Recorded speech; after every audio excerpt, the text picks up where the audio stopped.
어스틴 주님의 교회 매일 말씀 묵상에 오신 여러분들을 환영합니다. 하나님 말씀과 함께 행복한 날 되십시오. 안녕하세요. 주님의 교회 성도 여러분. 4월 1일 월요일 말씀 묵상 시작하겠습니다. 함께 묵상할 말씀은 열왕기상 1장 5절 말씀입니다. 다 함께 읽겠습니다. 그때 학깃의 아들 아도니아가 스스로 높여 이르기를 내가 왕이 되리라 하고 자기를 위하여 병거의 기병과 호위병 50을 준비하니 아멘. 우리 신앙은 크게 보면 스스로 높아질 것인가 아니면 스스로를 낮출 것인가에 대한 싸움이 아닐까 합니다. 이 싸움은 인간의 타락의 원인을 제공했고 타락 이후 줄곧 이어졌습니다. 창세기에서 하나님은 아담과 하와를 만드셨고 모든 것을 주셨습니다. 더욱이 하나님 아담과 하와와 에덴 동산에서 함께 거하셨습니다. 그러나 아담과 하와는 사단의 거짓 속임수에 속게 되죠. 사단은 아담과 하와에게 하나님이 먹지 말라는 선악과를 따먹으면 하나님과 같아질 것이라고 말했고 아담과 하와는 스스로를 높이려 그 유혹에 넘어져서 선악과를 따먹게 됩니다. 그리고 그 결과는 하나님에 대한 반역이었습니다. 더욱이 창세기 바벨탑 사건은 인간이 스스로를 높여 하나님에게 반역하려는 죄된 본성을 가지고 있음을 여실히 보여주고 있습니다. 창세기 11장 4절은 이렇게 말합니다. 또 말하되 자 성읍과 탑을 건설하여 그 탑 꼭대기를 하늘에 닿게 하여 우리의 이름을 내고 온 지면에 흩어짐을 면하자 하더니 오늘 본문의 아도니아의 경우도 그렇습니다. 스스로를 높여 아버지인 다윗을 반역합니다. 상황은 이렇습니다. 아버지인 다윗이 나이가 많아 노쇠해졌습니다. 그러자 이때 아도니아는 한 가지를 결심합니다. 그것은 스스로를 높이고 왕이 되겠다는 것이죠. 아버지가 아직 살아 있습니다. 단지 나이가 많아 노쇠한 것입니다. 여전히 다윗은 이스라엘의 왕입니다. 더욱이 다윗은 아도니아의 아버지입니다. 스스로를 낮춰서 아버지를 더욱 사랑하고 아버지를 봉양해야 되는 게 도리였을 것입니다. 그런데 아도니아는 스스로를 높여 왕이 되려고 합니다. 아버지를 배반하는 행위이고 아버지를 죽일 수도 있는 필연적인 전쟁을 포함하는 것입니다. 아도니아는 지금 자신의 아버지를 죽이겠다고 결심하는 것입니다. 이 모든 것의 원인은 스스로를 높이려는 인간의 죄된 본성입니다. 스스로를 높이려는 죄된 본성은 인간으로 하여금 정말 금수만도 못한 행동과 생각을 하게 만드는 것 같습니다. 생각해보면 세상은 높아지려는데 혈안이 되어 있는 것 같습니다. 어떻게 하면 남들보다 높아질 수 있는지에 대해 참 많은 관심이 있습니다. 믿음을 떠나 세상에 사는 사람들의 관심은 온통 남들보다 높아지려는 데 있는 것 같아요. 돈을 많이 벌어야 합니다. 그래서 그 돈으로 남들보다 더 좋은 차, 더 멋진 옷, 더 나은 집에 살아 남들보다 더 높아진 모습을 보이고 싶어 하는 것 같아요. 직장은 어떻습니까? 더 높아져야 그래서 다른 사람들에 위해서 군림해야 되지 않겠습니까? 성공해야 그래서 사람들보다 더 높은 곳에 있는 것이 삶의 만족감을 채워주지 않겠습니까? 전쟁 또한 그렇습니다. 내가 다른 나라를 공격하고 사람을 죽이고 땅을 뺏는 것은 너무나 끔찍한 일인데 그런데 이렇게 사람을 죽이고 나라를 빼앗아서 그 위에 군림하고자 하는 정말 높아지려 하는 목적이 있습니다. 세상은 높은 자와 낮은 자로 보이지 않는 서열을 나누고 있는 것 같습니다. 더 가지고 더 높은 직책, 더 나은 직장, 더 나은 가정, 환경, 더 높은. 세상이 말하는 성공을 부정하는 것이 아닙니다. 저는 주님의 교회 성도님 모두가 더 좋은 직장, 더 많은 물질, 더 나은 직책, 더 나은 집, 소위 말하는 성공을 모두 하셨으면 좋겠습니다. 이 또한 하나님이 말씀하시는 복 중 하나이기 때문입니다. 여러분 모두가 하나님이 주시는 복을 다 받으시길 저는 축복합니다. 그러나 말씀드리는 것은 스스로를 높이려는 죄된 본성이 세상의 근본이라는 것입니다. 이렇게 스스로를 높이려는 죄된 본성이 인간을 타락시켰고 여전히 타락시키고 있다는 것입니다. 그 결과 하나님 대하여서 반역하게 만들고 있다는 것입니다.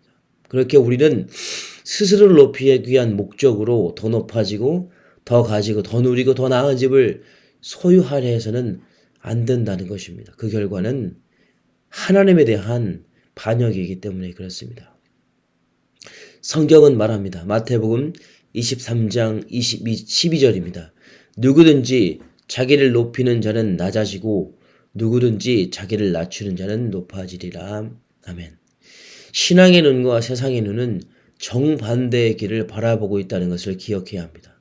세상은 본질상 스스로를 높아져 하나님을 반역하는 데 존재의 목적이 있습니다. 믿는 사람들은 스스로를 낮춰 하나님만을 높이는 데 존재의 목적이 있습니다. 빌립보서 2장 5절에서 8절을 제가 읽어드리겠습니다. 너희 안에 이 마음을 품으라. 곧 그리스도 예수의 마음이니 그는 근본 하나님의 본체시나 하나님과 동등됨을 취할 것으로 여기지 아니하시고 오히려 자기를 비워 종의 형체를 가져 사람들과 같이 되었고 사람의 모양으로 나타나셨으며 자기를 낮추시고 죽기까지 복종하셨으니 곧 십자가에 죽으심이라. 우리가 스스로를 낮추고 하나님만 높여야 되는 이유는 단 하나입니다. 주님이 그러셨기 때문에 그렇습니다. 주님이 우리를 위해 스스로를 낮춰 하늘 보좌를 버리고 이 세상, 낮고 낮은 이 세상으로 임하셨습니다. 죄 없으신 분이 친히 인간의 모습으로 낮아지셨습니다. 그분의 태어남도 말구유라는 천한 곳이었습니다. 더욱이 우리는 제자들의 발 씻기셨던 그 섬김과 낮아지심을 기억해야 할 것입니다. 주님의 고난은 어떻습니까? 온몸이 채찍에 의해서 갈기갈기 찢긴 상태로 옷은 벗겨진 상태로 부끄러움을 당하셨습니다. 우리 때문에 우리를 위해 주님은 스스로를 낮추셨습니다. 그리고 결국 십자가 죽음으로 그리고 무덤에 장사되심으로 인간이 경험할 수 있는 가진 낮은 상태까지 그 죽음까지 가셨습니다. 우리를 사랑하시기 때문에 주님은 당신 스스로를 낮추셨고 죽으심으로 결국 우리에 대한 하나님의 사랑을 확증하셨습니다. 낮아지셨기 때문에 십자가에 달리셨기 때문에 십자가의 부활은 죽음으로부터의 부활은 있었던 것입니다. 그러므로 우리에게 더 나은 삶, 하나님의 자녀된 삶을 살 수 있는 은혜가 주어진 것입니다. 주님의 낮아지심이 없었다면 주님의 낮아지심을 통해 당신이 온전히 오롯이 사라지시고 하나님만 높이려는 그런 몸부림이 없었다면 우리의 나아짐, 하나님의 자녀됨은 불가능했을 것입니다. 주님은 우리를 오늘 당신의 낮아짐으로 초대하십니다. 우리를 버리고 하나님만 드러나는 헌신으로 우리를 초대하십니다.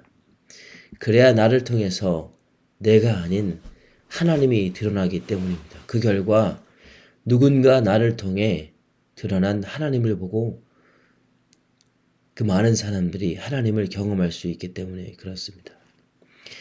교회가 가장 교회다운 것은 우리의 모습, 죄된 모습, 우리를 높이려는 싸움과 다툼과 허영과 가식과 교만이 아니라 우리를 오롯이 낮추고 온전히 낮추고 그러므로 말미암아서 예수 그리스도가 드러나는데 그 존재의 목적이 있지 않겠습니까? 그럴 때 주님이 말씀하신 빛과 소금의 사명을 감당하며 그 능력을, 그 빛을 세상에 비출 수 있을 것입니다. 오늘 하루 우리는 둘 중 하나를 선택해야만 합니다. 이 싸움을 싸울 것입니다. 스스로를 높일 것인가, 아니면 스스로를 낮춰 하나님만을 높일 것인가. 사람들에게 나를 드러내 나를 우상으로 심을 것인가, 아니면 나를 낮추고 하나님을 드러내 하나님만을 사람들의 마음에 심을 것인가. 베드로전서 5장 6절은 다음과 같이 말합니다. 그러므로 하나님의 능하신 손 아래서 겸손하라. 때가 되면 너희를 높이시리라. 아멘. 기도하시겠습니다. 하나님 아버지 감사합니다. 주님, 우리는 하나님을 반역하여 자꾸만 높아지려 합니다.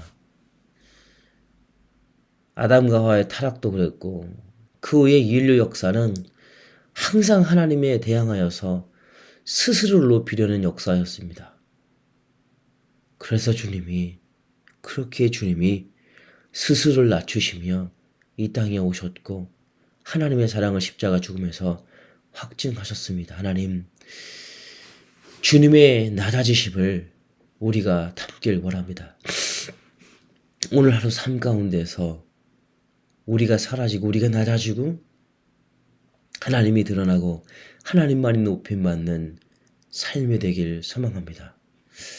감사합니다. 예수님의 이름으로 기도했습니다. 아멘. 이 시간 기도하실 때 이렇게 함께 기도했으면 좋겠습니다. 먼저는 하나님께서 허락하신 여러 가지 감사의 제목으로 기도했으면 좋겠습니다.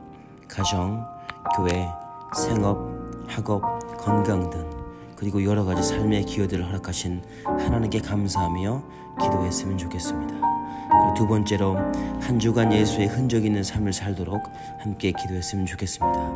모든 삶의 터전에서 나의 말과 행위를 통해 그리스도가 드러날 수 있도록 기도해 주시면 감사하겠습니다. 세 번째로 코람데오, 즉 하나님 앞에서의 삶을 살도록 신실하고 정결한 삶을 살도록 이 시간 함께 기도했으면 좋겠습니다. 그리고 마지막으로 선교사님들을 위해서 함께 기도하기를 소망합니다.